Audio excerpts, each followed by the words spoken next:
ಆಕಾಶವಾಣಿ ಮಂಗಳೂರು.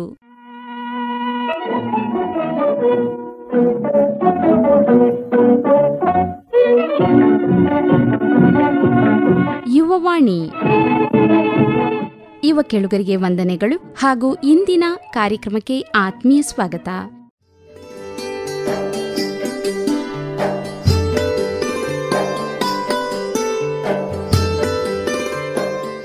ಇಂದಿನ ಕಾರ್ಯಕ್ರಮದಲ್ಲಿ ಕೇಳಿ ಕ್ಯಾಂಪಸ್ನಲ್ಲಿ ಆಕಾಶವಾಣಿ ವಿನೂತನ ಸರಣಿ. ವಿದ್ಯಾರ್ಥಿಗಳನ್ನು ಅವರ ಕಾಲೇಜಿನ ಆವರಣದಲ್ಲಿಯೇ ತರಗತಿಯಲ್ಲಿಯೇ ಭೇಟಿಯಾಗುವ, ಮಾತನಾಡಿಸುವ ವಿನೂತನ ಸರಣಿ. ವಿದ್ಯಾರ್ಥಿಗಳ ಅಭಿಪ್ರಾಯ, ಅನುಭವ, ನಿರೀಕ್ಷೆಗಳಿಗೆ ಆಕಾಶವಾಣಿಯೇ ಮೈಕ್.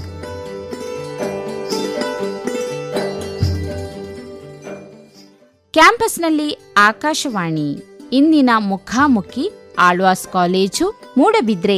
ಇಲ್ಲಿನ ಬಿಎಸ್ಸಿ ವಿದ್ಯಾರ್ಥಿಗಳ ಜತೆ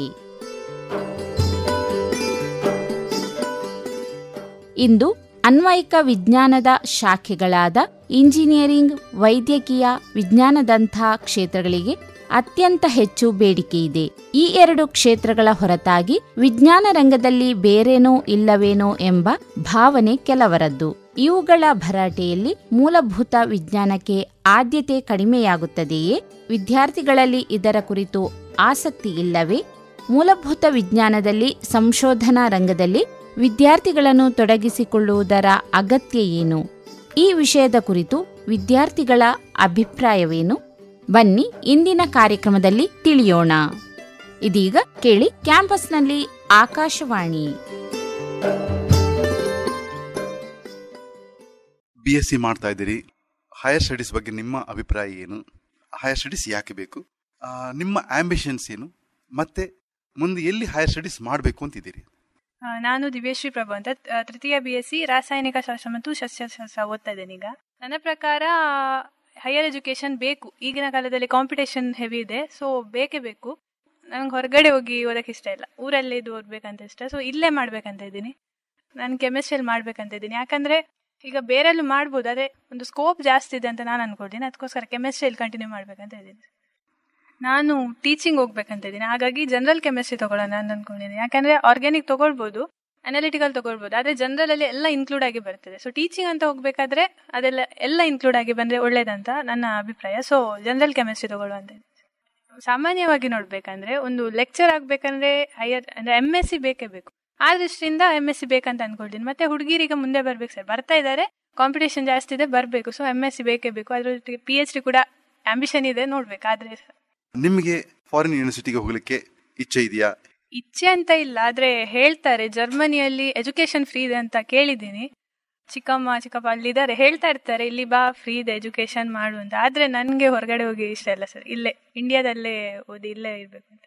ನನ್ನ ಹೆಸರು ಸುಷ್ಮಿತಾ ನಾಯ್ಕ್ ಅಂತ. ನಾನು ಸಹ BSc ಮಾಡ್ತಿದ್ದೀನಿ, ಬಾಟ್ನಿ ಮತ್ತೆ ಕೆಮಿಸ್ಟ್ರಿ. ನನ್ನ ಚಾಯ್ಸ್ ಅಂದ್ರೆ ನಾನೀಗ ಬಾಟ್ನಿಯಲ್ಲಿ ತಗೊಳ್ಬೇಕಂತಿದ್ದೀನಿ. ಯಾಕಂದ್ರೆ ಎಲ್ಲರೂ ಕೆಮಿಸ್ಟ್ರಿ ಫೀಲ್ಡ್ ಹೋಗ್ತಿದ್ದಾರೆ, ಈ ಬಾಟ್ನಿ ತಗೊಳ್ಳೋದು ಸ್ವಲ್ಪ ಕಡಿಮೆ ಆಗ್ತಾ ಬಂದಿದೆ. ಮತ್ತೆ ಇದು ನಾನು ನೆಕ್ಸ್ಟ್ ಮಾಡೋದು ಯಾಕಂದ್ರೆ ಲೆಕ್ಚರಿಂಗ್ ಫೀಲ್ಡ್ ಮಾಡ್ಬೇಕಂತಿದ್ದೀನಿ. ಇದು ಟೀಚಿಂಗ್ ಸಹ ಈಸಿ ಆಗ್ತದೆ, ಯಾಕಂದ್ರೆ B.Ed ಮಾಡ್ಲಿಕ್ಕೂ ಅಲ್ಲಿ ಕಾಂಬಿನೇಷನ್ ಸಹ ಈಸಿ ಆಗ್ತದೆ ಅಂದ್ಕೊಂಡು ನಾನು ಬಾಟ್ನಿಯನ್ನು ಚಾಯ್ಸ್ ಮಾಡ್ಕೊಂಡಿದ್ದೀನಿ. ನನಗೆ ಸ್ವಲ್ಪ ಹೀಗೆ ಎಕಾಲಜಿ ರಿಲೇಟೆಡ್ ಇಷ್ಟ ಆಗ್ತದೆ. ಯಾಕಂದ್ರೆ ಪರಿಸರದಲ್ಲಿಯೇ ನಾವು ಇರುವುದರಿಂದ, ನಾವು ನನ್ನ ವಿಲೇಜ್ ಮನೆ, ಸೊ ಹಾಗಾಗಿ ನನಗೆ ಪರಿಸರದಲ್ಲಿರುವಂತಹ ಅನ್ವೇಷಣೆಗಳ ಬಗ್ಗೆ ತುಂಬಾ ಇಂಟ್ರೆಸ್ಟ್ ಇದೆ. ಸೊ ಹಾಗಾಗಿ ನಾನು ಇಕಾಲಜಿ ರಿಲೇಟೆಡ್ ತಗೊಳ್ಬೇಕಂತ ಇದ್ದೀನಿ. ಟೀಚಿಂಗ್ ಹೋಗ್ತೀನಿ ಅಂತ ಹೇಳಿದ್ರಿ, ನಿಮಗೆ ಇನ್ ಸರ್ವಿಸ್ PhD ಇಷ್ಟವಾ ಅಥವಾ PhD ಮಾಡಿ ಮತ್ತೆ ಸರ್ವಿಸ್ಗೆ ಬರ್ಬೇಕಂತ ಇಷ್ಟವಾ? ಹೇಗೆ? ಹಾಗಂತ ಇಲ್ಲ ಸರ್, PhD ಮಾಡಿ ಸಹ ಜಾಬ್ಗೆ ಹೋಗ್ಬೋದು. ಅದಕ್ಕಿಂತ ನಾವು PhD ಮೊದಲು ಮಾಡಿ ಮತ್ತೆ ಜಾಬ್ಗೆ ಹೋದ್ರೆ ಒಳ್ಳೇದು. ಯಾಕಂದ್ರೆ ನಮ್ಗೆ ಸಹ ಒಂದು ಸ್ಟೂಡೆಂಟ್ ಜೊತೆ ಇಂಟರಾಕ್ಷನ್ ಒಳ್ಳೆ ಬರ್ತದೆ. ಹಾಗಾಗಿ ನಾನು PhD ಮೊದಲು ಮಾಡಿ ಮತ್ತೆ ಟೀಚಿಂಗ್ ಹೋಗೋದು ಸಹ ಬೆಟರ್ ಅಂತ ಅನಿಸ್ತದೆ. ಈಗ ಟೀಚಿಂಗ್ಗೆ ಮೊದಲಿನ ಒಂದು ಗ್ಲಾಮರ್ ಇಲ್ಲ, ಯಾವ ನಿರೀಕ್ಷೆ ಇಟ್ಕೊಂಡು ಟೀಚಿಂಗ್ ಪ್ರೊಫೆಷನ್ಗೆ ಹೋಗ್ತೀರಿ? ಈಗ ಕಲಿತಿರುವ ವಿದ್ಯಾರ್ಥಿಗಳು ಸಹ ಹೆಚ್ಚಾಗ್ತಿದ್ದಾರೆ. ಯಾಕಂದ್ರೆ ಎಲ್ಲರೂ ಮುಂದೆ ಬರ್ಬೇಕು ಅಂತ ಅಂದ್ಕೊಂತಿದ್ದಾರೆ. ಹೆಚ್ಚಾಗಿ ಹೆಣ್ಮಕ್ಳು ಜಾಸ್ತಿ ಬರ್ತಿದ್ದಾರೆ. ಅದನ್ನ ನೋಡ್ಬೇಕಾದ್ರೆ ಟೀಚಿಂಗ್ ಫೀಲ್ಡ್ ಒಳ್ಳೆ ಅನಿಸ್ತದೆ. ಯಾಕಂದ್ರೆ ಟೀಚಿಂಗ್ ಈಗ ಲೆವೆಲ್ ಕಡಿಮೆ ಆಗಿದೆ, ಬಟ್ ಸ್ಟೂಡೆಂಟ್ನ ಒಂದು ಅವರ ನಿರೀಕ್ಷೆಯ ಮೇಲೆ ನಾವು ಟೀಚಿಂಗ್ ಹೋಗೋದು ಬೆಟರ್ ಅಂತ ಅನಿಸ್ತದೆ. ನಮಸ್ತೆ, ನನ್ನ ಹೆಸರು ಸುನಯನಾ ಅಂತ. ನಾನು ದ್ವಿತೀಯ BSc ಕಲಿಯುತ್ತಿದ್ದೇನೆ. ನನ್ನ ವಿಭಾಗ ಬಂದು ಬಾಟ್ನಿ ಮತ್ತು ಝಾಲಜಿ. ನನಗೆ ಸಣ್ಣದ್ರಿಂದನೂ ವೈದ್ಯಳಾಗಬೇಕು ಅನ್ನೋದು ಬೇಸಿಕ್ ನನ್ನ ಒಂದು ಕನಸಾಗಿತ್ತು. ಬಟ್ ಅಲ್ಪ ಮಾರ್ಕ್ಸ್ಗಳಿಂದ ಅದು ನನ್ನ ಕೈಗೆ ಸಿಗದೆ ಹೋಯಿತು. ಆ ಸಮಯದಲ್ಲಿ ನಾನು ಅನ್ಕೊಂಡಿದ್ದು ನಾನು ಒಬ್ಬಳು ವೈದ್ಯಳಾಗುವ ಕನಸನ್ನು ಹೊತ್ತಿದ್ದೆ. ನನ್ನ ಹೊರತುಪಡಿಸಿ ನಾನೊಂದು ನೀಟ್ ಎಡ್ಯುಕೇಟರ್ ಅನ್ನೋ ಒಂದು ಪ್ರೊಫೆಷನ್ ಚೂಸ್ ಮಾಡಿದ್ರೆ ನಾನು ಒಬ್ಬಳು ಆಗಬೇಕು ಅನ್ನೋ ಇದ್ದಿದ್ದ ಕನಸನ್ನು ಹಲವಾರು ಜನರಲ್ಲಿ ನಾನು ಕಾಣ್ಬೋದು. ಹಲವಾರು ಜನರನ್ನ ನಾನು ವೈದ್ಯಳಾಗಿ ಮಾಡಬೇಕು ಅನ್ನೋ ದೃಷ್ಟಿನ ನಾನು ಬಾಟ್ನಿ ಮತ್ತು ಝಾಲಜಿಯನ್ನು ಆಯ್ಕೆ ಮಾಡ್ಕೊಂಡಿದ್ದೀನಿ. ಹೆಣ್ಮಕ್ಳಿಗೆ ಎಜುಕೇಶನ್ ಅನ್ನೋದು ತುಂಬ ಬೇಸಿಕ್ ರಿಕ್ವೈರ್ಮೆಂಟ್. ಹೆಣ್ಣೊಂದು ಕಲಿತರೆ ಶಾಲೆ ತೆರೆದಂತೆ ಅಂತ ಹೇಳ್ತಾರೆ. ಇವತ್ತಿನ ಮಟ್ಟಿಗೆ ಹೆಣ್ಮಕ್ಳಿಗೆ ಯಾಕೆ ಬೇಕು, ಗಂಡ್ಮಕ್ಳಿಗೆ ಯಾಕೆ ಬೇಕು ಎಜುಕೇಶನ್ ಅನ್ನೋ ಪ್ರಶ್ನೆ ಇದೆ. ಮುಂದೊಂದು ದಿನ ಈ ಪ್ರಶ್ನೆ ಬರಬಾರ್ದು. ಎಲ್ರಿಗೂ ಶಿಕ್ಷಣ ಸಮಾನತವಾಗಿದೆ ಅನ್ನೋದೊಂದು ಕನ್ಕ್ಲೂಷನ್ಗೆ ಬರಬೇಕು. ಸೊ ಹೆಚ್ಚಾಗಿ ಹೆಣ್ಮಕ್ಳು ಕಲಿಬೇಕು, ಕಲಿಯೋದಕ್ಕೆ ಅಂತ್ಯ ಅನ್ನೋದಿಲ್ಲ, ಮುಂದೆ ಕಲಿತಾನೆ ಇರಬೇಕು ಅನ್ನೋದು ನನ್ನ ಭಾವನೆ. ಹೈಯರ್ ಎಜುಕೇಶನ್ ಮಾಡಲೇಬೇಕು, ನಾವು ಒಂದು 4 ಜನಕ್ಕೆ ಕಲಿಸ್ಬೇಕು ಅಂದರೆ ನಮಗೆ ಆ ನಾಲೆಜ್ ಇರಲೇಬೇಕು. MSc ಮಾಡಬೇಕು, PhD ಮಾಡಬೇಕು. MSc ಆದ ನಂತರ ನೀಟ್ ಎಜುಕೇಶನಲ್ಲಿ ಪ್ರೊಫೆಷನ್ ಚೂಸ್ ಮಾಡಿ ಅದರೊಟ್ಟಿಗೆನೆ PhD ಮಾಡಬೇಕು ಅನ್ನೋದೊಂದು. COVID-19 ಲಾಕ್ಡೌನ್ ಆದ ನಂತರ ಒಂದು ಜನರಲ್ ಟ್ರೆಂಡ್ ನಾವು ನೋಡ್ತೀರಿ ಅಂತ ಹೇಳಿದ್ರೆ, ಹೆಚ್ಚಿನ ವಿದ್ಯಾರ್ಥಿಗಳಿಗೆ ಜೀವನದ ಮೇಲೆ ಭರವಸೆ ಹೋಗಿದೆ, ಮತ್ತೆ ಹೈಯರ್ ಎಜುಕೇಶನ್ ಬಗ್ಗೆ ಗಮನ ಹೋಗಿದೆ. ಆದಷ್ಟು ಬೇಗ ನಾವು ದುಡಿಲಿಕ್ಕೆ ಶುರು ಮಾಡುವ, ಏನಾದರೂ ಆದಿತ್ತು ದುಡಿಲಿಕ್ಕೆ ಶುರು ಮಾಡುವ ಅಂತ ಒಂದು ಕಲ್ಪನೆ ಬಂದಿದೆ. ಹೈಯರ್ ಎಜುಕೇಷನಿಗೆ ತುಂಬ ಜನ ಬರ್ತಾ ಇಲ್ಲ, ಎಜುಕೇಷನಿಗೆ ಬರ್ತಾ ಇಲ್ಲ, ಹೈಯರ್ ಎಜುಕೇಷನ್ ಬಿಡಿ. ಈ ಹೊತ್ತಲ್ಲಿ ಯುವ ಜನರಲ್ಲಿ ಯಾವ ಒಂದು ಮಾನಸಿಕ ದೃಢತೆ ಬೇಕು? ಯಾಕಂದ್ರೆ ಎಜುಕೇಶನ್ ಬೇಡ, ಹೈಯರ್ ಎಜುಕೇಶನ್ ಬೇಡ, ಜೀವನದಲ್ಲಿ ಭರವಸೆ ಇಲ್ಲ. ಈ ಎಮರ್ಜೆನ್ಸಿ ಟೈಮ್ ಅನ್ನೋದು ಬಂದಾದ್ಮೇಲೆ ಎಲ್ಲರೂ ಬಿಸ್ನೆಸ್ ಕಡೆಗೆ ಮುಖ ಮಾಡಿದ್ರು. ಎಜುಕೇಶನ್ ಬೇಡ, ಆದಷ್ಟು ಬೇಗ ಹಣ ಮಾಡುವ ಅನ್ನೋದು. ಬಿಸ್ನೆಸ್ ಯಾವಾಗ್ಲೂ ಕೈ ಹಿಡಿಯುವುದಿಲ್ಲ, ಎಜುಕೇಶನ್ ಒಂದೇ ಯಾವತ್ತೂ ಕೈ ಹಿಡಿಯುವುದು. ಈ ಮಾನಸಿಕ ಒತ್ತಡದಲ್ಲಿ ಇದ್ದವಳ ಪೈಕಿಯಲ್ಲಿ ನಾನು ಕೂಡ ಒಬ್ಬಳು. ಅದು ನಮ್ಮಂದ್ರಿಂದನೇ ಹೊರಗೆ ಬರಬೇಕು. ನಾವು ಡಿಪೆಂಡೆಂಟ್ ಆಗಬಾರ್ದು, ಇಂಡಿಪೆಂಡೆಂಟ್ ಆಗಬೇಕು ಅಂದ್ರೆ ಎಜುಕೇಶನ್ ತುಂಬಾ ಮುಖ್ಯನೇ. ಮತ್ತೆ ಬಿಸ್ನೆಸ್ ಇವತ್ತಿಗೆ ಕೈ ಹಿಡಿಬಹುದು, ಮುಂದೊಂದಿನ ಕೈ ಹಿಡಿಯಕ್ಕೆ ಸಾಧ್ಯನೇ ಇಲ್ಲ. ಯಾವತ್ತಿಗೂ ಒಂದೇ ರೀತಿ ಇರುವುದೇ ಇಲ್ಲ, ಅದು ಏರುಪೇರು ಇದ್ದದ್ದೇ. ಎಜುಕೇಶನ್ ನಮ್ಮ ಕೈಯಲ್ಲಿ ಮೂಲವಾಗಿ ಇರಬೇಕು. ಅದೊಂದು ಗಟ್ಟಿ ಇದ್ದಲ್ಲಿ ಅದ್ರ ನೆಕ್ಸ್ಟ್ ಪ್ಲಾನ್ ಬಿ ಅನ್ನೋದು ಬಿಸ್ನೆಸ್ ಆಗಿರ್ಬೇಕು, ಹೊರತು ಪ್ಲಾನ್ ಏನೇ ಬಿಸ್ನೆಸ್ ಆಗಬಾರ್ದು ಅಂತ. ನಮ್ಮಲ್ಲಿ ಸಾಮಾನ್ಯ 100ಕ್ಕೆ 70 ಜನರಿಗೆ ತಮ್ಮ ಮಕ್ಕಳಿಗೆ ಹೈಯರ್ ಎಜುಕೇಶನ್ ಕೊಡ್ಲಿಕ್ಕೆ ಕಷ್ಟ ಆಗ್ತದೆ. ಫೈನಾನ್ಷಿಯಲ್ ಡಿಫಿಕಲ್ಟೀಸ್ ಇರ್ತದೆ, ಮತ್ತೆ ಮನೆಯಲ್ಲಿ ಒಬ್ಬರ ಅಥವಾ ಇಬ್ಬರು ಮಕ್ಕಳಿರೋದು, ಅವ್ರನ್ನ ಆದಷ್ಟು ಬೇಗ ಮದುವೆ ಮಾಡುವ ಅಥವಾ ಅವ್ರು ಬೇಗ ದುಡಿಬೇಕು ಇದಿರ್ತದೆ. ಒಂದು PhD ಮಾಡಬೇಕಂದ್ರೆ 4 ರಿಂದ 5 ವರ್ಷ ಬೇಕು. ಇಷ್ಟು ತಡೆಯುವಂತಹ ಫೈನಾನ್ಷಿಯಲ್ ಸ್ಟೆಬಿಲಿಟಿ ತುಂಬಾ ಫ್ಯಾಮಿಲಿಗೆ ಇರೋದಿಲ್ಲ. ಸ್ಕಾಲರ್ಶಿಪ್ ಇಲ್ಲದೆ ಮಾಡೋದು ತುಂಬಾ ಕಷ್ಟ. ಅದರಲ್ಲಿ ನನಗೆ ಕೂಡ ಫುಲ್ ಫೈನಾನ್ಷಿಯಲಿ ಡಿಪೆಂಡೆಂಟ್ ಆಗೋ ಫ್ಯಾಮಿಲಿ ಸಪೋರ್ಟ್ ಅನ್ನೋದಿಲ್ಲ. ಸ್ಕಾಲರ್ಶಿಪ್ ಬೇಕು, ಅದಕ್ಕೆ ನಮಗೆ ಹೆಚ್ಚಾದ ಮಾಹಿತಿ ಬೇಕು. ಕೌನ್ಸಿಲಿಂಗ್ ಸೆಂಟರ್ಸ್ ಇನ್ನಷ್ಟು ಎಚ್ಚೆತ್ಕೊಳ್ಬೇಕು, ತುಂಬಾ ಜನರಿಗೆ ಈ ಮಾಹಿತಿ ತಲುಪಬೇಕು. ಈ ಗವರ್ಮೆಂಟ್ ಸ್ಕೀಮ್ಸ್ ಕೂಡ ತುಂಬಾ ಮುಂದುವರೆದಿದೆ. ಆದ್ರೆ ಇತ್ತೀಚಿನ ದಿನಗಳಲ್ಲಿ ಗವರ್ಮೆಂಟ್ ಸ್ಕೀಮ್ಸ್ ಇದೆ, ಆದ್ರೆ ಅದನ್ನ ಯೂಸ್ ಮಾಡ್ಕೊಳ್ಳೋಂತ ಜನರು ಅಷ್ಟು ಇಲ್ಲ. ಇದಕ್ಕೆ ಮೂಲ ಕೊರತೆ ಏನಂದ್ರೆ ಮಾಹಿತಿ ಎಲ್ರಿಗೂ ತಲುಪ್ತಾ ಇಲ್ಲ. ಈ ಮಾಹಿತಿ ಹೆಚ್ಚು ಮಾಧ್ಯಮಗಳ ಮೂಲಕ ಇಲ್ಲ ನಮ್ಮ ಮೂಲಕ ಈ ತರ ಚಾನೆಲ್ಸ್, ರೇಡಿಯೋಸ್ ಇಂದ ಕೂಡ ಎಲ್ರಿಗೂ ತಲುಪಬೇಕು, ಎಲ್ರೂ ಇದನ್ನ ಉಪಯೋಗಿಸ್ಕೊಳ್ಬೇಕು ಅಂತ ಹೇಳ್ತೀನಿ. ನಮಸ್ತೆ, ನನ್ನ ಹೆಸರು ಸಿರಿವಾಸವಿ PA. ನಾನು ತೃತೀಯ BSc ಫುಡ್ ನ್ಯೂಟ್ರಿಷನ್ ಡಯಟಿಕ್ಸ್ ಓದ್ತಿದ್ದೇನೆ. ಮೇನ್ ಆಗಿ ಈ ಕೋರ್ಸ್ ಏನಕ್ಕೆ ಚೂಸ್ ಮಾಡಿದ್ದೀನಿ ಅಂದ್ರೆ, ಪೋಸ್ಟ್ ಕೋವಿಡ್ ಅಂದ್ರೆ ಡ್ಯೂರಿಂಗ್ ಕೋವಿಡ್ ಇಲ್ಲ ಆಫ್ಟರ್ ಕೋವಿಡ್ ಎಲ್ಲರಿಗೂ ಒಂದು ಫುಡ್ ಮೇಲೆ ಇಲ್ಲ ಆಹಾರದ ಮೇಲೆ ಆಸಕ್ತಿ ಜಾಸ್ತಿ ಆಗಿದೆ. ಯಾವ ತರ ಆಹಾರ ತಿಂದ್ರೆ ನಾವು ಯಾವ ತರ ಆರೋಗ್ಯವಾಗಿ ಇರ್ಬೋದು ಅನ್ನೋದನ್ನ ತುಂಬಾ ಜನ ತಿಳ್ಕೊಂತಿದ್ದಾರೆ. ಮತ್ತೆ ಇನ್ನ ಇಂಡಿಯಾದಲ್ಲಿ ಇದನ್ನ ಗ್ರೋಯಿಂಗ್ ಸ್ಟೇಜಲ್ಲಿದೆ. ನಾವು ಓದಿ ಮುಗಿಸೋ ಅಷ್ಟ್ರೊಳಗಡೆ ಇದಕ್ಕೊಂದು ಎಲ್ಲರಿಗೂ ಲಕ್ಷ್ಯ ಬಂದಿರುತ್ತೆ, ಒಂದು ಡಯಟಿಷಿಯನ್, ಡಯಟಿಕ್ಸ್ ಅದ್ರ ಮೇಲೆ ಇನ್ನ ಎಲ್ಲರಿಗೂ ಒಂದ್ ಸ್ವಲ್ಪ ಆಸಕ್ತಿ ಜಾಸ್ತಿ ಆಗಿರುತ್ತೆ. ಅದಕ್ಕಾಗಿ ನಾನು ಇದನ್ನ ತಗೊಂಡೆ. ಒಂದು ಹೆಣ್ಮಗು ಆಗಿ ಈ ಕೋರ್ಸ್ ಏನಕ್ಕೆ ತಗೊಂಡೆ ಅಂದ್ರೆ, ಫುಡ್ ನ್ಯೂಟ್ರಿಷನ್ ಡಯಟಿಕ್ಸ್ ಒಂದು ಹಾಸ್ಪಿಟಲ್ಗೆ ಹೋಗಿ ಇಲ್ಲ ಇಂಡಸ್ಟ್ರಿಗೆ ಹೋಗಿ ಮಾಡಬೇಕು ಅಂತ ಇಲ್ಲ. ಮನೇಲೆ ಕೂತು 10 ಜನರಿಗೆ ಯಾವುದೋ ಒಂದು ಕಾಯಿಲೆ ಇದ್ರೆ ಮನೆಯ ಆಹಾರದಿಂದನೇ ಒಂದು ಮದ್ದನ್ನ ಕಂಡುಕೊಳ್ಬಹುದು. ಅದಕ್ಕಾಗಿ ನಾನು ಇದನ್ನ ಚೂಸ್ ಮಾಡಿದೆ. ಮನುಷ್ಯನ ಬದುಕಲೊಂದು ದೊಡ್ಡ ವೈರುಧ್ಯ, ವಿರೋಧಾಭಾಸ ಅಂತ ಹೇಳ್ತಾರಲ್ಲ. ನಾವು ಬೇಡದ್ದು ತಿಂದು ಆರೋಗ್ಯ ಹಾಳು ಮಾಡ್ಕೊಳ್ಳೋದು ಬೇಗ, ಅದೇ ಹೊತ್ತಿಗೆ ಆರೋಗ್ಯನ ಸರಿ ಮಾಡಿಕೊಳ್ಳುವ ಅದು ಕೂಡ ದೊಡ್ಡ ಇಂಡಸ್ಟ್ರಿ. ಆರೋಗ್ಯವನ್ನ ತಿಂದು ಹಾಳು ಮಾಡಿಕೊಳ್ಳೋದು ದೊಡ್ಡ ಇಂಡಸ್ಟ್ರಿ, ಆರೋಗ್ಯವನ್ನು ಸರಿ ಮಾಡೋದು ಕೂಡ ದೊಡ್ಡ ಇಂಡಸ್ಟ್ರಿ. ನಾನು ಜಂಕ್ ಫುಡ್ಸ್ ತಿನ್ಲೇಬೇಡಿ ಅಂತ ಹೇಳಲ್ಲ. ವರ್ಷಕ್ಕೊಂದ್ಸತಿ, ತಿಂಗಳಿಗೊಂದ್ಸತಿ, ಅದು ಸಿಕ್ಕಿದ್ದೆ ತಿಂಗಳಿಗೊಂದ್ಸತಿ ಅಂದಿದ ತಕ್ಷಣ ತಟ್ಟೆ ತುಂಬ ಒಂದು 4 ತಟ್ಟೆ ತಿನ್ನೋದಲ್ಲ. ಒಂದು ಸ್ವಲ್ಪ ಎಷ್ಟು ಬೇಕು ನಮ್ಮ ಸಮಾಧಾನಕ್ಕೆ, ನಮ್ಗೆ ಎಷ್ಟು ಬೇಕೋ ನಾವು ಅಷ್ಟು ತಿನ್ಬೇಕು. ಅದೇ ಆಹಾರ ಬಂದ್ರೆ ಹಣ್ಣು ನಾವು ಎಷ್ಟು ತಿಂತೀವಿ, ಮನೇಲೇ ಇರುತ್ತೆ, ಅಮ್ಮ ಕಟ್ ಮಾಡಿಕೊಟ್ರು ನಮ್ಗೆ ತಿನ್ಲಿಕ್ಕೆ ಆಗಲ್ಲ. ಅದು ಆ್ಯಪಲ್ ಅಥವಾ ಯಾರು ತಿಂತಾರೆ ಹೋಗು ಅಂತೀವಿ. ಅದಕ್ಕಾಗಿ ಈ ಯಂಗ ಜನ್ರೇಷನ್ಗೆ ನಾನು ಹೇಳ್ತೀನಿ ಅಂದ್ರೆ, ಮನೇಲಿ ಮಾಡೋ ಆಹಾರ ಕರೆಕ್ಟಾಗಿ, ಮನೇಲಿ ಕೊಡೋ ಅಮ್ಮ ಮಾಡೋ ಊಟನ ಕರೆಕ್ಟಾಗಿ ತಿಂದ್ರೆ ನಮ್ಗೆ ಆರೋಗ್ಯ ಕೆಡುತ್ತೆ ಅಂತ ಇಲ್ಲ. ಸರಿಯಾಗೇ ಆಗುತ್ತೆ. ಯಾಕೆಂದ್ರೆ ಈ ಒಂದು ಸಬ್ಜೆಕ್ಟ್ ತಗೊಂಡ್ಮೇಲೆ ನಂಗೆ ಅರ್ಥ ಆಗಿದ್ದು ನಾನೇ ಎಷ್ಟು ನನ್ನ ಆಹಾರ ಪದ್ಧತಿನ ಕೆಡಿಸ್ಕೊಂಡಿದ್ದೀನಿ ಅಂತ. ದಿನದಲ್ಲಿ ಏನು ತಿನ್ಲೇಬೇಕಾ, ಜಂಕ್ ಫುಡ್ ನೂಡಲ್ಸ್ ತಿನ್ಲೇಬೇಕಾ, ವೀಟ್ ಫ್ಲೋರಲ್ಲಿ ಮಾಡ್ಕೊಳ್ಳಿ, ಗೋಧಿ ಹಿಟ್ಟಲ್ಲಿ ಮಾಡ್ಕೊಳ್ಳಿ, ಬೇಡ ಅಂತಾರ? ಇಲ್ಲ, ಮಾಡೋದೆಲ್ಲ ಸುಲಭನೇ. ಅದಕ್ಕೆ ಟೈಮ್ ಕೊಟ್ಟು ಮಾಡಿ ತಿನ್ಲಿಕ್ಕೆ ಈಗ ಯಂಗ್ ಜನರೇಷನ್ಗೆ ಯಾರಿಗೂ ಬೇಡ. ಎಲ್ಲರಿಗೂ ಇನ್ಸ್ಟಂಟ್ ಫುಡ್ಸ್ ಬೇಕು, ನೀರ್ ಹಾಕಿದ ಮ್ಯಾಗಿ ಆಗೋದ್ ಬೇಕು ಎಲ್ಲರಿಗೂ ಈಗ. ಅದಕ್ಕಾಗಿ ಆರೋಗ್ಯ ಪದ್ಧತಿ ಕೆಡ್ತಿದೆ ಹೊರತು ಇನ್ನ ಆ ಟೈಮ್ ಇದೆ ಈಗ ಯಂಗ್ಸ್ಟರ್ಸ್ಗೆ ಅದನ್ನ ಸರಿ ಮಾಡ್ಕೊಳಕ್ಕೆ. ಅವ್ರ ಮೇಲೆ ಬಿಟ್ಟಿದ್ದು, ಅದು ಅವ್ರ ಜವಾಬ್ದಾರಿ, ಅವರ ಆರೋಗ್ಯನ ಸರಿಪಡಿಸ್ಕೊಳ್ಳೋದು. ಈಗ ಇಡೀ ಇಂಡಿಯಾದಲ್ಲಿ ನೋಡುವಾಗ ಈ ಆಹಾರದಲ್ಲಿ ಒಂದ್ ತರದ ಯೂನಿಫಾರ್ಮಿಟಿ ಬಂದ್ಬಿಟ್ಟಿದೆ. ಎಲ್ಲಿಗೆ ಹೋದ್ರು ಅದೇ ಬಟಾಟೆ, ಅದೇ ಬೀನ್ಸ್, ಅದೇ ನಾನ್, ಅದೇ ಪರೋಟ. ಎಲ್ಲಿಯೂ ಸೀಸನಲ್ ಫುಡ್ ಮತ್ತು ಲೋಕಲ್ ಫುಡ್ ತುಂಬಾ ಕಡಿಮೆ ಆಗ್ಬಿಟ್ಟಿದೆ. ಇದು ನಮ್ಮ ಆರೋಗ್ಯದ ಮೇಲೆ ಎಷ್ಟು ಪರಿಣಾಮ ಬೀರಿದೆ? ಒಬ್ಬ ಡಯಟಿಷಿಯನ್ ಆಗಿ ನೀವು ಇದನ್ನ ಯಾವ ರೀತಿ ನೋಡ್ತೀರಿ? ಎಕ್ಸಾಂಪಲ್ ತಗೊಳ್ಳೋಣ. ಒಂದು ಎಳ್ಳು ಬೆಲ್ಲ ಕೊಡ್ತಾರೆ ಸಂಕ್ರಾಂತಿ ಟೈಮಲ್ಲಿ. ಏನು ಕೊಡ್ತಾರೆ? ಎಳ್ಳು. ಅದು ಒಂಥರ ಕೋಲ್ಡ್ ವೆದರ್, ನಮ್ಮ ಮೈಯಲ್ಲಿ ಎಣ್ಣೆ ಆಹಾರ ಕಮ್ಮಿ ಆಗಿರುತ್ತೆ. ಯಾಕೆ ಅಂದ್ರೆ ಚರ್ಮ ಎಕ್ಸ್ಪೋಸ್ ಆಗಿರುತ್ತೆ ವೆದರ್ಗೆ, ಚರ್ಮ ಸುಲಿಯಕ್ಕೆ ಸ್ಟಾರ್ಟ್ ಆಗುತ್ತೆ. ಎಳ್ಳಲ್ಲಿ ಎಣ್ಣಿನ ಅಂಶ ಇರುತ್ತೆ. ಸೊ ಎಳ್ಳನ್ನ ಕೊಡ್ತಾರೆ ತಿನ್ಬೇಕು ಆ ಟೈಮಲ್ಲಿ. ಬಾಡಿಲಿ ಪ್ರಾಪರ್ ಆಗಿ ಎಣ್ಣೆ ಅಂಶ ಇಲ್ಲ ಕೊಬ್ಬಿನ ಅಂಶ ಸರಿ ಆಗ್ಬೇಕು ಅಂತ ಎಳ್ಳು ಕೊಡ್ತಾರೆ. ಆದ್ರೆ ಈಗಿನ ಮಕ್ಕಳಿಗೆ ಆದ್ರೆ ಎಳ್ಳೆಲ್ಲ ಬೇಡ, ಅವ್ರಿಗೆ ಬೇರೆ ಇನ್ನೆಂತಾದ್ರೂ ಬೇಕು. ಆದ್ರಿಂದ ಸೀಸನಲ್ ಫುಡ್, ಈಗ ಯುಗಾದಿ ಅಂತ ಬಂದ್ರು ಬೇವು ಬೆಲ್ಲ, ಅದಕ್ಕೂ ಏನೋ ಒಂದಿರುತ್ತೆ ನೀಮ್, ಅದ್ರಲ್ಲೂ ಸಹ ಆಂಟಿ ಬ್ಯಾಕ್ಟೀರಿಯಲ್ ಪ್ರಾಪರ್ಟೀಸ್ ಇರುತ್ತೆ. ಅದ್ರಲ್ಲೂ ಸಹ ಮೈಗೆ ಬೇಕಾಗಿರೋ ಶಕ್ತಿ ಕೊಡುತ್ತೆ, ಎಲ್ಲ ಏನ್ ಬೇಕೋ ಅದನ್ನ ನೀಡುತ್ತೆ. ಅದು ಪದ್ಧತಿ ಅಂತ ಮಾಡಿರೋದು ಅದಕ್ಕೋಸ್ಕರ, ತಿಂದು ಅವರ ಆಹಾರ ಪದ್ಧತಿನ ಸರಿ ಮಾಡ್ಕೊಳ್ಳಿ ಅಂತ. ಅದು ಈಗ ಮಕ್ಕಳಿಗೆ ಅದೆಲ್ಲ ಬೇಡ ಸರ್. ನಮಸ್ತೆ ಸರ್, ನನ್ನ ಹೆಸರು ಸಂಧ್ಯಾ. ನಾನು 3rd BSc ಮೈಕ್ರೋಬಯಾಲಜಿ ಮತ್ತೆ ಬಯೋಕೆಮಿಸ್ಟ್ರಿ. ನಾನು ಮೈಕ್ರೋಬಯಾಲಜಿನ ಯಾಕೆ ಆಪ್ಟ್ ಮಾಡ್ಕೊಂಡೆ ಅಂತ ಹೇಳಿದ್ರೆ, ಮೈಕ್ರೋಬಯಾಲಜಿ ಅನ್ನೋದು ಸೂಕ್ಷ್ಮಾಣು ಜೀವಶಾಸ್ತ್ರ ಅಂತ ಹೇಳ್ಬಿಟ್ಟು. ಸೂಕ್ಷ್ಮಾಣು ಜೀವಿಗಳು ಕಣ್ಣಿಗೆ ಕಾಣದಂತಹ ಅಗೋಚರ ಜೀವಿಗಳು. ಸೂಕ್ಷ್ಮ ಜೀವಿಗಳ ಬಗ್ಗೆ ಹೇಳ್ಬೇಕು ಅಂದ್ರೆ ಮೈಕ್ರೋಬಯಾಲಜಿ ಬ್ಯಾಕ್ ಗ್ರೌಂಡರ್ಗೆ ಮಾತ್ರ ಗೊತ್ತಾಗ್ತದೆ. ಯಾಕೆಂದ್ರೆ ಈ ಜೀವಿಗಳನ್ನ ನಾವು ಕಾಣಲ್ಲ, ಮೈಕ್ರೋಸ್ಕೋಪ್ ಸೂಕ್ಷ್ಮದರ್ಶಕದ ಮೂಲಕ ನಾವು ಈ ಸೂಕ್ಷ್ಮಾಣು ಜೀವಿಗಳನ್ನ ಕಾಣಿಸ್ತೇವೆ. ಹೆಸರೇ ಸೂಚಿಸ್ತದೆ ಇದು ಸೂಕ್ಷ್ಮಾಣು ಜೀವಿಗಳು ಅಂದ್ರೆ ಸಣ್ಣ ಜೀವಿಗಳು. ಆದ್ರೆ ಈ ಸಣ್ಣ ಜೀವಿಗಳ ಹಿಂದೆ ಅಪಾರವಾದಂತಹ ಕೊಡುಗೆ ಇದೆ ಈ ಜೀವಿಗಳಿಂದ.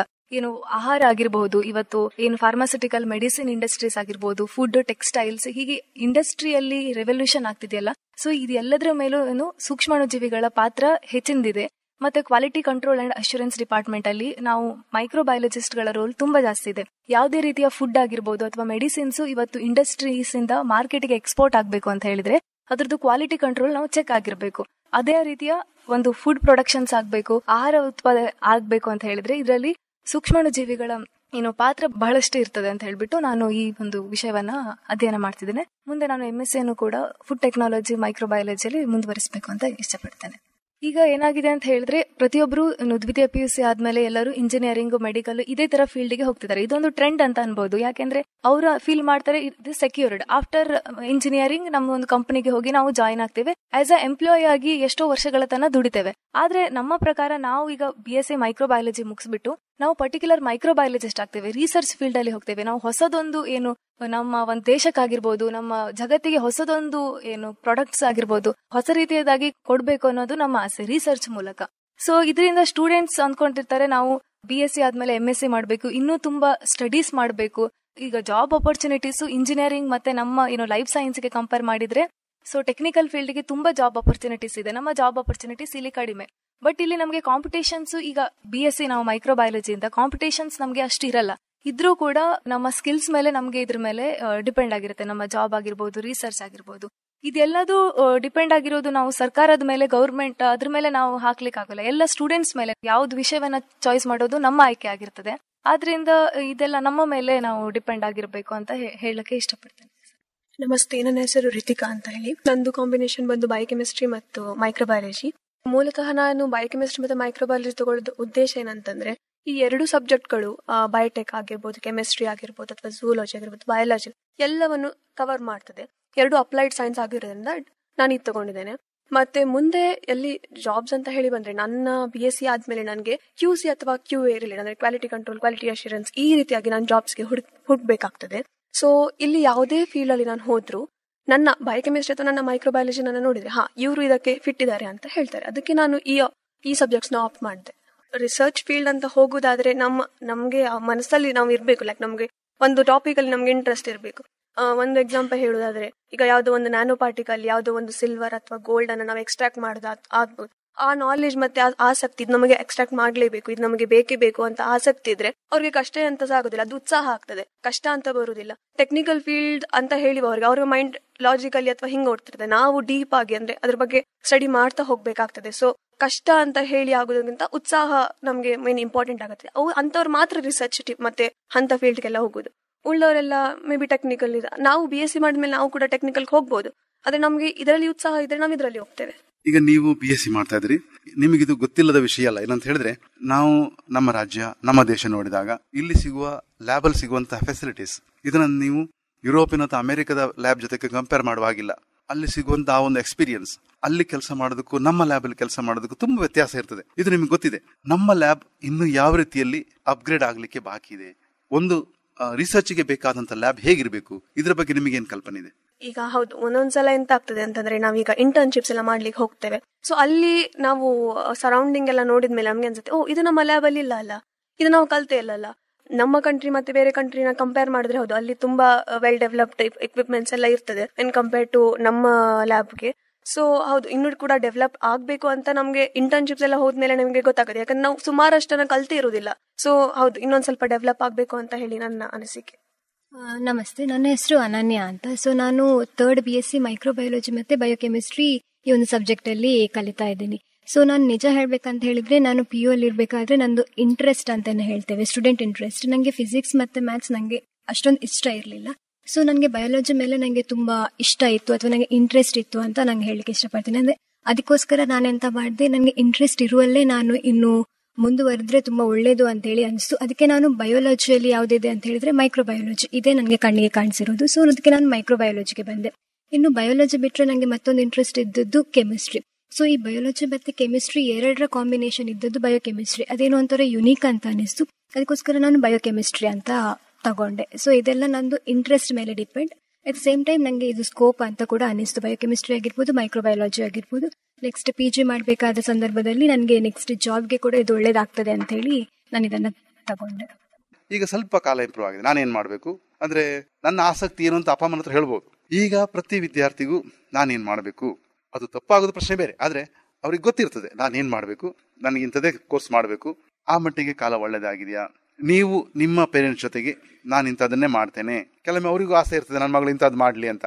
ಕೆಲವೊಮ್ಮೆ ಅದರಲ್ಲಿ ಬೇಸರ ಬರುವಂತಹ ಚಾನ್ಸ್ ಕೂಡ ಇರ್ತದೆ, ನನ್ನ ಮಗಳು ಇದು ಮಾಡ್ಬೋದಾಗಿತ್ತು, ಈಗ ಅದೇನೋ ಮಾಡಿದ್ಲು, ಅದಕ್ಕೆ ಹೆಚ್ಚು ಸ್ಕೋಪ್ ಇಲ್ಲ. ನಿಮ್ಮ ವೈಯಕ್ತಿಕ ನಿಲುವೇನು? ನೀವು ನಿಮ್ಮ ತಂದೆ ತಾಯಿನ ಹೇಗೆ ಕನ್ವಿನ್ಸ್ ಮಾಡಿದ್ರಿ? ಅಥವಾ ಇದು ಒಂದು ಕೋರ್ಸಲ್ಲಿ ಆರಾಮಾಗಿ ಬಂತ, ಅಥವಾ ಯಾವುದೋ ಒಂದು ಕಾಲಘಟ್ಟದಲ್ಲಿ ಡಿಸಿಷನ್ ತಗೊಳ್ಳಿಕ್ಕೆ ನೀವು ಕಷ್ಟಪಟ್ರ, ತುಂಬಾ ನಿಮಗೆ ಅನುಮಾನ ಬಂದಿತ್ತಾ, ಹೇಗೆ? ಖಂಡಿತವಾಗಿಯೂ. ಯಾಕಂತ ಹೇಳಿದ್ರೆ ಈಗ ಎಲ್ಲ ಪೇರೆಂಟ್ಸ್ ಅಲ್ಲಿ ನಾವು ಮೊದಲಿಗೆ ಥಿಂಕಿಂಗ್ ನೋಡಿದ್ರೆ, ಡಾಕ್ಟರ್ಸ್ ಅಥವಾ ಇಂಜಿನಿಯರ್ಸ್ ಮಾಡಿದ್ರೆ ಮಾತ್ರ ಅವರಿಗೊಂದು ಫ್ಯೂಚರ್, ಅಂದ್ರೆ ಸೈನ್ಸ್ ಇದ್ದು ಫ್ಯೂಚರ್ ಜಸ್ಟ್ ಡಾಕ್ಟರ್ ಅಥವಾ ಇಂಜಿನಿಯರ್ ಅಂತ ಅನ್ಕೊಳ್ತಾರೆ. ಅಂತ ಹೇಳಿದ್ರೆ ಅದು ಅವರು ಯಾರೋ ಬೇರೆಯವರು ಹೇಳಿದ್ರಿಂದ ಅವರು ಅದನ್ನ ಆತರ ಒಂದು ತಗೊಳ್ತಾರೆ. ಅಂತ ಹೇಳಿದ್ರೆ ನಾವು ಪೇರೆಂಟ್ಸ್ ಗಿಂತ ಜಾಸ್ತಿ ನಾವು ಪಕ್ಕದ ಮನೆಯವರು ಆಗಿರ್ಬೋದು, ಮಕ್ಕಳು ಇದು ಮಾಡ್ತಿದ್ದಾರೆ ಅಂತ ಹೇಳಿ ನಾವು ಅದನ್ನ ಜಡ್ಜ್ ಮಾಡೋದು ತಪ್ಪು. ಅಂತ ಹೇಳಿದ್ರೆ BSc ಮಾಡ್ತಿದ್ದಾರೆ ಅಂತ ಅಥವಾ ಡಿಗ್ರಿ ಮಾಡ್ತಿದ್ದಾರೆ ಅಂತ ಹೇಳಿದ್ರೆ ಏನೋ ಮಾರ್ಕ್ಸ್ ಕಮ್ಮಿ ಆಗಿರ್ಬೋದು ಅದಕ್ಕೆ ಮಾಡ್ತಿದ್ದಾರೆ ಅಂತ ಖಂಡಿತವಾಗಿಯೂ ಅದು ಸಾಧ್ಯ ಇಲ್ಲ. ಯಾಕಂತ ಹೇಳಿದ್ರೆ ಎಲ್ಲಾ ಮಕ್ಕಳು ಕೂಡ ಏನೋ ಮಾಡ್ತಿದ್ದಾರೆ ಅಂತ ಹೇಳಿದ್ರೆ ಏನೋ ಒಂದು ಆಸಕ್ತಿ ಇದ್ದೇ ಮಾಡ್ತಿದ್ದಾರೆ ವಿನಃ ಏನೋ ಒಂದು ಸುಮ್ನೆ ಅಂತ ಹೇಳಿ ಮಾರ್ಕ್ಸ್ ಕಮ್ಮಿ ಬಂತು ಅಂತ ಹೇಳಿ ಖಂಡಿತವಾಗಿಯೂ ಮಾಡುದಿಲ್ಲ. ಮತ್ತೆ ಪೇರೆಂಟ್ಸ್ಗೆ ಕೂಡ ನಾವು ಅದನ್ನ ರೀಚ್ ಮಾಡ್ಬೇಕು. ಅಂತ ಹೇಳಿದ್ರೆ ನಾವು ಬೈದು ಜೋರಾಗಿ ಕಿರ್ಚಾಡಿ ನಾವು ಪೇರೆಂಟ್ಸ್ ಅನ್ನ ಕನ್ವಿನ್ಸ್ ಮಾಡಬಾರ್ದು. ಅಂತ ಹೇಳಿದ್ರೆ ಅವರನ್ನು ಸಮಾಧಾನವಾಗಿ ಕುತ್ಕೊಳಿಸಿ, ಜಸ್ಟ್ ಡಾಕ್ಟರ್ ಇಂಜಿನಿಯರ್ಸ್ ಅಷ್ಟೇ ಅಲ್ಲ, ಈಗ ಫಾರ್ಮಸ್ಯೂಟಿಕಲ್ಸ್ ಆಗಿರ್ಬೋದು, ಇಂಡಸ್ಟ್ರಿ ಕೂಡ ನಾವೀಗ ಜಾಸ್ತಿ ಆಗ್ತಾ ಇದೆ. ಇದು ಮಾಡಿದ್ರು ಕೂಡ ಇನ್ನು ಅಬ್ರಾಡ್ ಅಂತ ಹೇಳಿದ್ರೆ ಅಲ್ಲೂ ಕೂಡ ಹೋಗಿ ಸೆಟ್ಲ್ ಆಗಿ ಬೇರೆ ಬೇರೆ ಫೀಲ್ಡ್ ಕೂಡ ಇದೆ. ಕೇವಲ ಒಂದು ಮೆಡಿಕಲ್ ಫೀಲ್ಡ್, ಹಾಸ್ಪಿಟಲ್ ಅಥವಾ ಸಾಫ್ಟ್ವೇರ್ ಬಿಟ್ರೆ ಬೇರೆ ಕೂಡ ಇದಕ್ಕೆ ಸ್ಕೋಪ್ ಇದೆ, ಇಲ್ಲೂ ಹಣ ಮಾಡ್ಬೋದು, ಸೆಟಲ್ ಆಗ್ಬೋದು ಅಂತ ಹೇಳಿ ನಾವು ಅದನ್ನ ಕನ್ವಿನ್ಸ್ ಮಾಡ್ಬೇಕು. ಅಥವಾ ನಾವು ಅದನ್ನ ಪೇರೆಂಟ್ಸ್ಗಾಗಿರ್ಬೋದು, ಜಸ್ಟ್ ಪೇರೆಂಟ್ಸ್ಗೆ ಅಷ್ಟೇ ಅಲ್ಲ ಬೇರೆಯವರ ಪೇರೆಂಟ್ಸ್ಗೆ ಕೂಡ ನಾವು ಕನ್ವೆ ಮಾಡ್ಬೇಕು. ಅಂತ ಹೇಳಿದ್ರೆ ಅದು ಅವರ ಮಕ್ಕಳ ಫ್ಯೂಚರ್ಗೆ ಕೂಡ ಉಪಯೋಗ ಆಗ್ಬೋದು ಅಂತಂದ್ರೆ ನಂದು ಇದು ನೋಡಿದ್ರೆ ನನ್ನ ಪೇರೆಂಟ್ಸ್ಗೆ ಕನ್ವೆ ಮಾಡಿದೆ ಹೀಗೆ ಅಂತ. ಸೊ ಅವರು ನಂದು ಆಸಕ್ತಿ ಮೇಲೇನೆ ಅವ್ರು ನನಗೆ ಸಪೋರ್ಟ್ ಮಾಡಿದ್ರು. ನನಗೆ ಅಷ್ಟೊಂದು ಯಾವ್ದು ಪ್ರಾಬ್ಲಮ್ ಬಂದಿಲ್ಲ. ನನ್ನ ಹೆಸರು ಶ್ರಿಯಾ. ನಾನು ಬಯೋಟೆಕ್ನಾಲಜಿ ಮತ್ತು ಝುವಾಲಜಿ ಆಯ್ಕೆ ಮಾಡ್ಕೊಂಡಿದ್ದೇನೆ. PU ಓದಬೇಕಾದ್ರೆ ಬಯೋಟೆಕ್ನಾಲಜಿನಲ್ಲಿ ನನಗೆ ತುಂಬಾ ಇಂಟ್ರೆಸ್ಟ್ ಇತ್ತು ಫಿಸಿಕ್ಸ್ ಕೆಮಿಸ್ಟ್ರಿಗಿಂತ. ಮತ್ತೆ ಕೋವಿಡ್ ನಂತರ ಕೋವಿಡ್ ಅಲ್ಲಿ ವ್ಯಾಕ್ಸಿನ್ಸ್ ಈ ತರದ್ರಿಂದ ಇದೆಲ್ಲ ತುಂಬಾ ಸ್ಕೋಪ್ ಇದೆ ಅಂತ ಗೊತ್ತಾದ ಮೇಲೆ ಇದು ಅಪ್ಲೈಡ್ ಸೈನ್ಸಸ್ ಆಗಿರೋದ್ರಿಂದ ಇದನ್ನ ಆಯ್ಕೆ ಮಾಡಿದ್ದೀನಿ. ಅದ್ರ ಜೊತೆಗೆ ನನಗೆ ಕೆಮಿಸ್ಟ್ರಿ ಅಷ್ಟು ಇಂಟ್ರೆಸ್ಟ್ ಇರಲಿಲ್ಲವಾಗಿದ್ರಿಂದ ನಾನು ಝುವಾಲಜಿ, ಎನ್ವೈರನ್ಮೆಂಟಲ್ ಬಯೋಟೆಕ್ನಾಲಜಿ ಈ ರೀತಿ ಡಿಫ್ರೆಂಟ್ ಸೈನ್ಸಸ್ಗೆ ಅಪ್ಲೈ ಆಗುತ್ತೆ ಅಂತ ಬಯೋಟೆಕ್ನಾಲಜಿ ಅಂಡ್ ಝುವಾಲಜಿ ತಗೊಂಡಿದ್ದೀನಿ. ಅಂಡ್ ಈಗ ನನಗೆ ರಿಯಲೈಸ್ ಆಗ್ತಾ ಇರೋದೇನೆಂದ್ರೆ ನಮ್ಮ ಭಾರತದಲ್ಲಿ ಅಷ್ಟು ಲ್ಯಾಬ್ ಟೆಕ್ನಾಲಜಿ, ಲ್ಯಾಬ್ ಇನ್ಫ್ರಾಸ್ಟ್ರಕ್ಚರ್ ಅಷ್ಟು ಡೆವಲಪ್ ಆಗಿಲ್ಲ. So either you have to go to Europe or Japan. But ಯುರೋಪ್ಗೆ ಹೋದ್ರೂ ಕೂಡ I have seen so many of my seniors have gone to ಯುರೋಪ್ಗೆ ಹೋಗಿ ಕೂಡ ಅಲ್ಲಿ ಅವ್ರಿಗೆ ಇನ್ಫ್ರಾಸ್ಟ್ರಕ್ಚರ್ ಸಿಕ್ಕಿಲ್ಲ ಅಂತ ಮತ್ತೆ ಚೆನ್ನೈಗೆ ಇಲ್ಲ ಹೈದರಾಬಾದ್ಗೆ ಬರೋದನ್ನ ನೋಡಿದ್ದೀನಿ. ಇಲ್ಲಾಂದ್ರೆ ಅವರು ಜಪಾನ್ಗೆ ಹೋಗ್ತಾರೆ. ಜಪಾನಲ್ಲಿ ಅವ್ರಿಗೆ ಲ್ಯಾಂಗ್ವೇಜ್ ಕಂಪ್ಯಾಟಬಿಲಿಟಿ ಆಗ್ದಿರಾ ಮತ್ತೆ ಭಾರತಕ್ಕೆ ಬಂದು ಇಲ್ಲಿರೋ ಲ್ಯಾಬ್ ಇನ್ಫ್ರಾಸ್ಟ್ರಕ್ಚರ್ಗೆ ಅಡ್ಜಸ್ಟ್ ಮಾಡಿಕೊಂಡು ಇಲ್ಲೇ ಏನೋ ಒಂದು ರಿಸರ್ಚ್ ಮಾಡೋದಾಗಿದೆ. ಆಮೇಲೆ ಇಲ್ಲಿ ಟೆಕ್ನಿಕಲ್ ಫೀಲ್ಡ್ಗೆ ಹೋದರೂ ಸಹ ಈ ಒಂದು ಫೀಲ್ಡ್ ಅಲ್ಲಿ ಅಷ್ಟು ಪೇರೋಲ್ ಇಲ್ಲ ಕಂಪ್ಯಾರಿಟಿವ್ಲಿ. ಯೂಶಲಿ ಈಗ ಡಾಕ್ಟರ್ಸ್ ಆದ್ರೇನೆ ಅದೊಂದು ಪ್ರೆಸ್ಟೀಜ್ ಅನ್ನೋ ತರ ಇದೆ. ಸೊ ಇಂಡಿಯಾದಲ್ಲಿ ತುಂಬಾ ಓವರ್ ಎಂಪ್ಲಾಯ್ಡ್ ಇದ್ದಾರೆ. ಅವ್ರು ಮಾಡ್ತಿರೋ ಜಾಬ್ಗೆ ಅವ್ರು ಮಾಡ್ತಿರೋ ಕ್ವಾಲಿಫಿಕೇಶನ್ ತುಂಬಾ. ಸೊ ಈ ಪ್ರಾಬ್ಲಮ್ನ ನಾವು ಟ್ಯಾಕಲ್ ಮಾಡ್ಬೇಕಂದ್ರೆ ಈ ಒಂದು ಫೀಲ್ಡ್ ಅಲ್ಲಿ ಜಾಸ್ತಿ ಜಾಬ್ ಆಪರ್ಚುನಿಟೀಸ್ ಜಾಸ್ತಿ ಬರಬೇಕು, ಮತ್ತೆ ಈ ರಿಸರ್ಚ್ ಫೀಲ್ಡ್ಗೆ ಫಂಡಿಂಗ್ಸ್ ಜಾಸ್ತಿ ಆಗಬೇಕು. ಸೊ ನಾವು series of through out span of 5 years ನೋಡಿದೀವಿ ಈ ರಿಸರ್ಚ್ ಫೀಲ್ಡ್ಗೆ ಬಜೆಟ್ ಆಕ್ಚುಲಿ ಕಮ್ಮಿ ಆಗ್ತಾ ಬರ್ತಿದೆ. ಸೊ ಇದನ್ನ ನಾವು ಜಾಸ್ತಿ ಮಾಡಿದ್ರೆ ಈ ರಿಸರ್ಚ್ ಫೀಲ್ಡ್ನಲ್ಲಿರೋರಿಗೆ ಕೂಡ ಎನ್ಕರೇಜ್ಮೆಂಟ್ ಸಿಗುತ್ತೆ. So actually at the end of the day it's every once bread and butter. So ಏನೇ ಪ್ಯಾಷನ್ ಇದ್ರೂ ನಂದು ಹೊಟ್ಟೆ ತುಂಬಿದ್ರೇನೆ ನಾನು ಆ ಪ್ಯಾಷನ್ನ ನಾನು ತಗೊಳಕ್ಕಾಗುತ್ತೆ. ಸೊ ಈ ಒಂದು ಫೀಲ್ಡ್ ಅಲ್ಲಿ ಅವರು ಫಂಡಿಂಗ್ಸ್ ಅಥವಾ ಎನ್ಕರೇಜ್ಮೆಂಟ್, ಈಗ ಏನಾಗುತ್ತೆ ಅಂದ್ರೆ ಪೇರೆಂಟ್ಸ್ಗೆ ಅದೊಂದು ಇಂಜಿನಿಯರಿಂಗ್, ಡಾಕ್ಟರ್ ಮಾಡೋದೇ ಒಂದು ಪ್ರೆಸ್ಟೀಜ್ ಅನ್ನೋದಿರುತ್ತೆ. ನಾವೇನೇ ಹೇಳಿದ್ರು ಅವರು ಕನ್ವಿನ್ಸ್ ಆಗೋದಿಲ್ಲ. ಎಂತ ಇದಕ್ಕೆ ಸ್ಕೋಪ್ ಇಲ್ಲ, ಏನ್ ಮಾಡ್ತೀಯ ಮುಂದಕ್ಕೆ, ಹೆಂಗ್ ಸೆಟಲ್ ಆಗ್ತೀಯಾ, masters PhD takes like 10 years it takes. ಇದು ಒಂದು ಡಿಸ್ಅಡ್ವಾಂಟೇಜ್ ಆಗುತ್ತೆ. ಯಾಕಂದ್ರೆ most of your youth from the time of age of 20 to 30 ಅಲ್ಲಿ ನಾವು ಸ್ಟಡೀಸ್ಗೆ ಸ್ಪೆಂಡ್ ಮಾಡಿರ್ತೀವಿ. ಅಂಡ್ ಸ್ಟಡೀಸೇ ಲೈಫ್ ಆಗಬಾರ್ದು, it's a part of our life. So ಆ ರೀತಿ ನೋಡೋದಾದ್ರೆ ಈ ಎಲ್ಲ ಫ್ಯಾಕ್ಟರ್ಸ್ ನ ಕನ್ಸಿಡರ್ ಮಾಡಿ ಸ್ಟೂಡೆಂಟ್ಸ್ ಕೂಡ ಯಾವ ತರ ಸಬ್ಜೆಕ್ಟ್ಸ್ ನ ಚೂಸ್ ಮಾಡಬೇಕು ಅಂದ್ರೆ ಕೆಲವೊಂದು ತುಂಬಾ ಅಡ್ವಾನ್ಸ್ಡ್ ಸಬ್ಜೆಕ್ಟ್ಸ್ ಇದಾವೆ, ಕ್ಲಿನಿಕಲ್ ಎಂಬ್ರಿಯಾಲಜಿ ಈ ತರ ಸಬ್ಜೆಕ್ಟ್ಸ್. ಈ ತರ ಸಬ್ಜೆಕ್ಟ್ ತಗೊಳ್ಳೋದ್ರಿಂದ ಟೆಕ್ನಿಕಲಿ ಕೂಡ ಅವ್ರಿಗೆ ಸ್ಕೋಪ್ ಅಷ್ಟಿರೋದಿಲ್ಲ. ಅಂಡ್ ಮೋರ್ ಓವರ್ ಅವ್ರಿಗೆ ಟೀಚಿಂಗ್ ಪ್ರೊಫೆಷನ್ ಬರೋಕೆ ಈ ತರ ಸಬ್ಜೆಕ್ಟ್ಸ್ ಜಾಸ್ತಿ ಕಾಲೇಜಸ್ ಅಲ್ಲಿ ಇರೋದಿಲ್ಲ. ಸೊ ಅಲ್ಲಿ ಒಂಥರ ಎಡಬಿಡಂಗಿ ಜೀವನ ಆಗ್ಬಿಡತ್ತೆ. ಪೇರೆಂಟ್ಸ್ ಇಂದ ಇದಕ್ಕೆ ಸಪೋರ್ಟ್ ಬರ್ಬೇಕಂದ್ರೆ in the first place parents ಅಲ್ಲಿ ಈ ತರ ಒಂದು ಕೋರ್ಸ್ ತಗೊಳ್ಳೋದು, ಈ ರೀತಿ ಒಂದು ಫೀಲ್ಡ್ ನ ಪರ್ಸ್ಯೂ ಮಾಡೋದು ಕೂಡ ಒಂದು ಪ್ರೆಸ್ಟೀಜ್ ಅನ್ನೋ ತರ ಬರಬೇಕು. ಯಾಕಂದ್ರೆ ಇದು ತಗೊಂಡ್ರೆ ಹೇಳ್ಕೊಳ್ಳೋದಕ್ಕೆ ಅವ್ರಿಗೆ ಅವಮಾನ ಅನ್ಸೋ ತರ ಆಗಿದೆ ಈ ಫೀಲ್ಡಿಗ. ನಮ್ಮ ಲೆಕ್ಚರರ್ಸ್ ಎಲ್ಲ ಹೇಳ್ತಾರೆ, ಸೈನ್ಸ್ ಮಾಡೋದು ಯಾರು, ಎಲ್ಲ ಡಾಕ್ಟರ್ಸ್ ಇಂಜಿನಿಯರ್ಸ್ ಆದ್ರೆ ವ್ಯಾಕ್ಸಿನ್ಸ್ ಮಾಡೋದು ಯಾರು, ಏನಾದ್ರು ರಿಸರ್ಚ್ ಮಾಡಿ ಹೊಸದೇನಾದ್ರು ಕಂಡುಹಿಡಿಯೋದು ಯಾರು, ಈ ತರದ್ದು ರಿಕ್ವೈರ್ಮೆಂಟ್ಸ್ ಇದೆ ಸೊಸೈಟಿಲಿ. ಸೊ ಇದನ್ನ ಇವ್ರು ಹೇಳ್ತಾರೆ, ಬಟ್ ಫ್ಯಾಮಿಲಿಯಲ್ ಸಿಚುಯೇಷನ್ಸ್ ನೋಡಿದ್ರೆ ಅವರು ಈ ತರ ಪ್ರೆಷರ್ ಹಾಕ್ತಿರ್ತಾರೆ. ಸೊ ಇಲ್ಲಿ ಫ್ಯಾಮಿಲಿಯಿಂದ ನಾವು ಕನ್ವಿನ್ಸ್ ಮಾಡ್ಲಿಕ್ಕೆ ಸಾಧ್ಯ ಇಲ್ಲ. ಸ್ಟೂಡೆಂಟ್ಸ್ ಆಗಿ ಯೂಶಲಿ ಏನಾಗ್ತಿದೆ ಅಂದ್ರೆ through the span of years ಈ ತರ ಆಗಿರೋದ್ರಿಂದ ಎಲ್ಲರೂ okay they'll find plan B. ಒಂದ ಫೀಲ್ಡ್ ಚೇಂಜ್ ಆಗುತ್ತೆ, any commerce field or technical field ಹೋಗ್ತಾರೆ, ಇಲ್ಲ ಕಂಪ್ಯೂಟರ್ ಕೋರ್ಸ್ ಮಾಡ್ಕೊಂಡು ಕಂಪ್ಯೂಟರ್ ಫೀಲ್ಡ್ ಸಾಫ್ಟ್ವೇರ್ ಕಡೆಗೆ ಹೋಗ್ತಾರೆ, ಇಲ್ಲ ಅಂದ್ರೆ they'll go to any abroad to do research.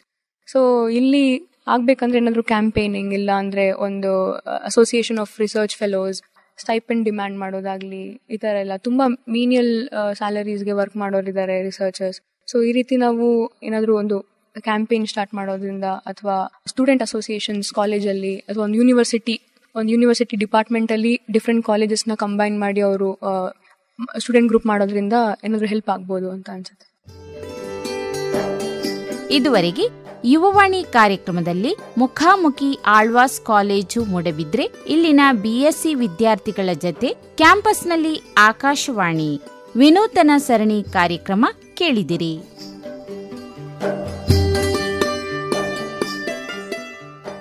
ಭಾಗವಹಿಸಿದ ವಿದ್ಯಾರ್ಥಿಗಳಿಗೆ ಹಾಗೂ ಸಹಕರಿಸಿದ ಪ್ರಾಂಶುಪಾಲರಿಗೆ ಮತ್ತು ಬೋಧಕ ವೃಂದದವರಿಗೆ ಧನ್ಯವಾದಗಳು. ಇದು ಇಂದಿನ ಯುವವಾಣಿ. ಮುಂದಿನ ಕಾರ್ಯಕ್ರಮದಲ್ಲಿ ಭೇಟಿಯಾಗೋಣ. ನಮಸ್ಕಾರ.